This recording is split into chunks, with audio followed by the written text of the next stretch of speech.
Chapter 3 The Advanced Latin Study Group Gals -1. Amber leaned forward, her husky voice an octave lower than normal.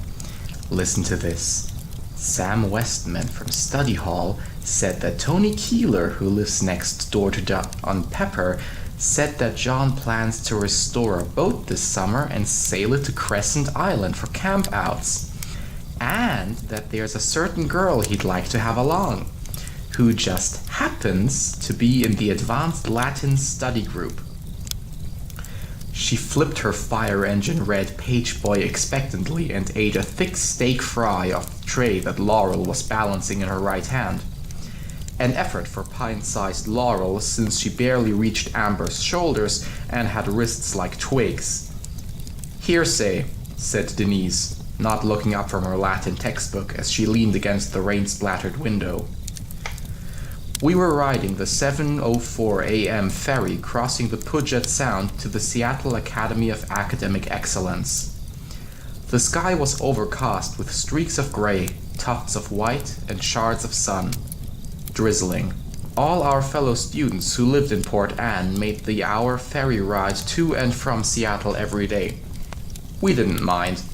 It gave us 2 hours a day to do our advanced placement homework, practice our Latin, and eat fries.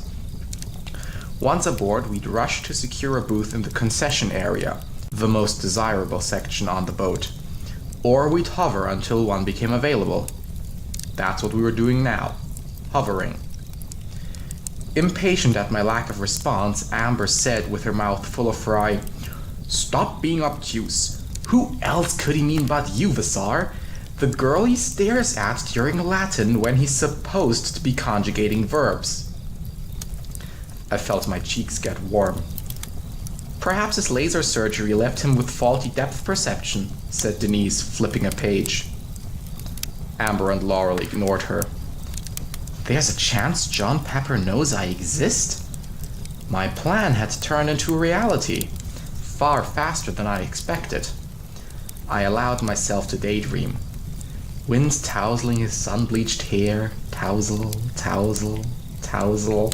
Sunlight glinting off his gleaming teeth, sharing a laugh as together we tug on various ropes to hoist the mainsail.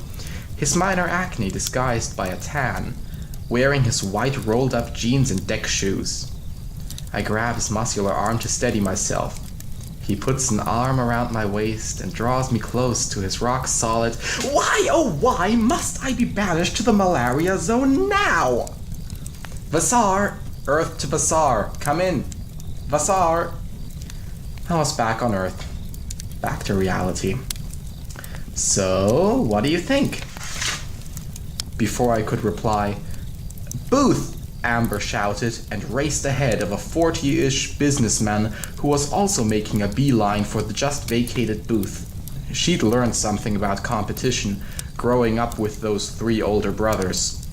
We snatched our backpacks and elbowed past him. He stood there, stunned, clutching a croissant and Wall Street Journal to his chest as we swiftly slipped past him into the booth one by one. Big-hipped Doc Martens wearing amber, delicate Laurel in Laura Ashley and lavender-framed glasses, and sturdy Denise with her round, flat face, blonde Dutch boy bob, and penchant for surf shirts. And me. Laurel deposited the tray of fries in the center of the table and rubbed her wrists. "Join us, sir," Amber said, sweetly fluttering her fake eyelashes and coyly tossing her hair. "There's more than enough room." Miffed, he strode down the aisle. "Too bad. He was cute," Amber said, shoving another fry in her mouth. "For a balding, middle-aged, boring person," said Denise. Amber sighed. No one would ever take her for the Seattle Academy of Academic Excellence's reigning chess champion. She looked like an extra from Pretty in Pink, and she was forever having crushes. Sometimes 3 going at once, or 4 if she'd just been to the gym. He could have taught me the mysteries of the stock market, the romance of capital gains.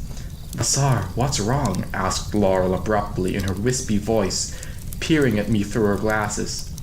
"Yeah, You don't look happy that John Pepper may like you, said Amber. Denise looked up from her Latin book. I took a deep breath. I have some bad news. After I finished telling them, there was a complete silence. Not even so much as the chewing of a fry. Then, an all-expense-paid trip to Southeast Asia. I wish my grandparents gave presents like that. But no, I get a Dr. Scholl's foot bath, said Amber. You know, it seems so out of the blue. She's never even visited you before, said Laurel. She delicately dipped her fry in ranch dressing. Denise's face was mauve. Don't you guys get it? Cannot you comprehend what this means? Now that Medusa, Cyclops, Hydra from Hades' slag of slurry will take valedictorian. I once again maintain there is no God. Shh, Denise, I said, gesturing toward the senior citizens in the booth next to us, craning their necks. All right, Wendy Stupacker. The normally refined Laurel practically spit the name. It's not enough she's rich, drives a convertible with alloy rims and runway models part-time in the summer. Now she gets Val. Amber's howl was almost as loud as Denise's. They were taking it harder than I expected. They'd always been indignant on my behalf at the way Wendy had treated me. Wendy and I had been friends in elementary school and junior high. The future Val and Sal we used to write in our yearbooks, not caring who got what. But once we hit high school, suddenly I wasn't best friend material anymore. One day, Wendy simply stopped returning my calls, replying to my emails, acknowledging me in the hallways, or sitting next to me at lunch. So what used to be a good-natured competition turned into a full-blown academic rivalry. You were our only hope, and there's no way Denise can surpass her, said Laurel. Denise had contracted mono, irony, the kissing disease with no fun to show for it her freshman year, which put her slightly behind in AP classes. So although she was a certified genius with 150 IQ, she was in second place behind Wendy and me. I can't believe your grandma is doing this to us, said Laurel, shaking her head. Why are your parents even letting you go? Have they joined a cult? Been experimenting with mind-altering substances? Asked Amber, half seriously. Denise fixed me with her protuberant blue eyes. Known to disarm many an opponent during forensic tournaments or math athlete competitions. Why don't I talk to them? Reason with them. Stress the detrimental effect this will have not only on your academic career, but on the entire Seattle Academy of Academic Excellence. The reverberations will be deadly, not to mention what it'll do to Wendy's monumental ego. All of Seattle won't be able to contain it. Actually, they had no choice. Denise cut me off. Come on, Vassar, it's worth a try. Anything to prevent us having to watch that smug piece of tripe give the valedictorian speech. Anything. Including selling myself as a specimen for science experiments or joining the cheerleading squad. No sacrifice would be too great. The vision of no-nonsense Denise in a swirly skirt and hoisting pom-poms performing a routine with mathematical precision momentarily distracted us. It's not that funny, said Denise. When we finally stopped laughing, I scanned the booths around me, then lowered my voice. Actually, my parents were forced into it, under extreme duress. The ferry lurched and we all reached out to stop the plates of fries from sliding off the table. With their eyes glued to mine, I whispered, "Blackmail." "Blackmail?" they said in unison, their eyes lighting up like the Bunsen burners in our advanced chemistry lab. Denise snapped her Latin book shut. They all leaned towards me. "Divulge, spill, extrapolate." The four of us met last year in the advanced Latin study group. We were all able to bypass the regular Latin study group since we'd studied Latin in elementary school and junior high. There were 4 guys, including John Pepper, and one other girl, Wendy Stupacker. At that point, I was sick of Brown bagging it alone while Wendy lunched with the Seattle Academy of Academic Excellence elite. I complained to Mom. She said I needed to empower myself and be more intentional about whom I selected as my next best friend, and that I should go about it in an organized, scientific manner, as if you were doing it for the science fair or advanced placement biology. She was right. So I created this. Vassar Spore's Potential Best Friend, PBF, search. Goal? To select a new best friend. Candidates? Denise, Laurel, and Amber from Advanced Latin Study Group. Denise. Background. Product of college professors. One with a PhD in physics and the other a PhD in kinetics. Lives in a condo overlooking the Puget Sound. Her older sister, Fran, failed to inherit the family genes and dropped out of college to sing backup in a garage band. Extracurricular highlights. Head of Forensics Team, Vice President of National Honor Society, fluent in Spanish and German, gaining proficiency in Japanese, Science Fair winner, MVP of Math Athletes, plays French horn in the marching band. GPA 4.8. College of choice, Harvard. Life goal, to go into medical research and discover the cure for allergies, cavities, or male pattern baldness. One of those problems that aren't a matter of life and death, yet no one has been able to solve. Cons can be intimidating, impatient with the less intelligent around her, doesn't know how to have fun. Miscellaneous? Although she'll deny it publicly, she collects hippos. Figurines, pictures, stuffed animals, has hundreds of them. Adamant atheist. Her sole non-academic goal, learn how to surf. PBF rating, good. Laurel. Background. Lives in a restored 1920s apartment above her mom's shop. The kind that sells bunches of dried roses, hand-tooled leather journals, and vials of pheromone oil. Single mom who's also petite and flowery. So when Laurel helps out in the shop, the customers always mistake them for sisters. Unlike me, she hates being an only child. Then take one of my brothers, Amber told her. Please. Extracurricular highlights. President of Etymology Club, 3 members to date. Secretary of National Honor Society. Captain of Flag Corps. 9 years of piano lessons. Fluent in Scandinavian languages. Volunteers on Wednesdays as a tutor for inner-city kids. GPA 4.0. College of choice, Dartmouth. Life goals, trying to decide between pediatrician, child therapist and counselor, and principal of a private school for underprivileged children. Loves kids. Wants to adopt 10 children of various ethnicities from around the world. Cons, her mom sews all her clothes. Although not a con per se, too much flora can be tiring on the eyes. Miscellaneous, is the only one of us who's been asked out, but she's waiting for one guy in particular to get up the nerve to ask.